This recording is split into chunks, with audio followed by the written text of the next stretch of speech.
The White House has announced the largest tariff hike in well over 100 years. This is surpassing the Smoot-Hawley tariffs, the infamous Great Depression level tariffs that we had in the 1930s. This blue dot right here, that's where we were before April 2nd. This green dot is where we are after. The tariffs have been justified by being quote-unquote reciprocal. However, they are not following any known definition of those words. In this column, they claim these numbers are the tariffs charged to the USA, including currency manipulation and trade barriers. Let's look at, for example, South Korea, who they claim is charging 50% tariffs on the United States. You can look this up yourself. Simply go to the WITS software with the World Bank, and they will tell you that South Korea charged an average tariff of 3.91% on the United States in 2022. Just for fun, I looked at the global average tariff on the United States is only 5%, and a third one, Cambodia,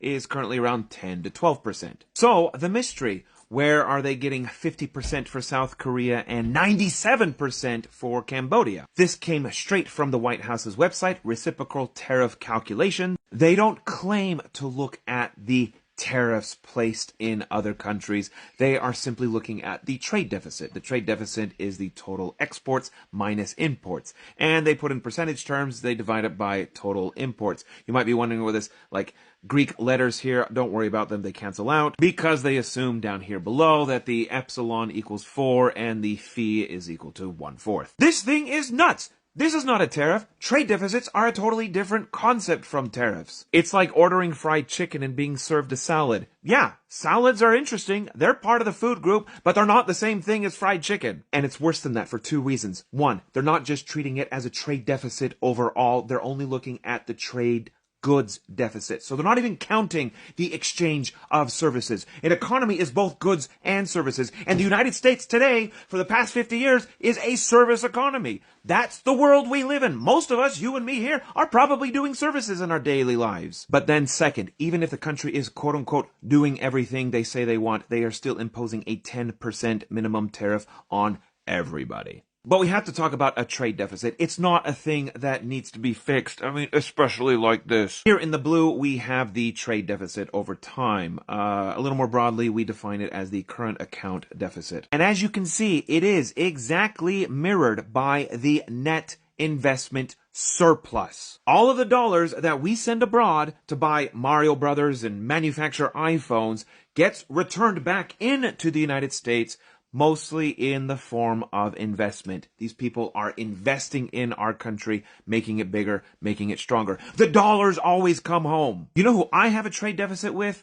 Walmart. I only give them cash. They only give me stuff. They have never given me cash. But they do pay their student workers, and those student workers go to my university, and they pay tuition, and then that tuition goes and pays my salary. I'm engaged with a three-way trade between me, Walmart, and my student, and all of us are better off and richer for it. Today is a day of massive tariff escalation, not reciprocation. The rest of the world was charging us tariffs down here, and now the US is going to escalate that average to nearly 30%. So I've said before that the previously stated tariffs probably would not be big enough to cause a recession in the United States economy. The US economy is simply very large relative to the amount of trade that we do. But I have to agree with the economist Tyler Cowen. Today, quote-unquote, Liberation Day was even worse than expected. This is perhaps the worst economic own goal I have seen in my lifetime. He's a little older than me. Before this, Goldman Sachs raised the risk of recession up to 35%. Prediction markets today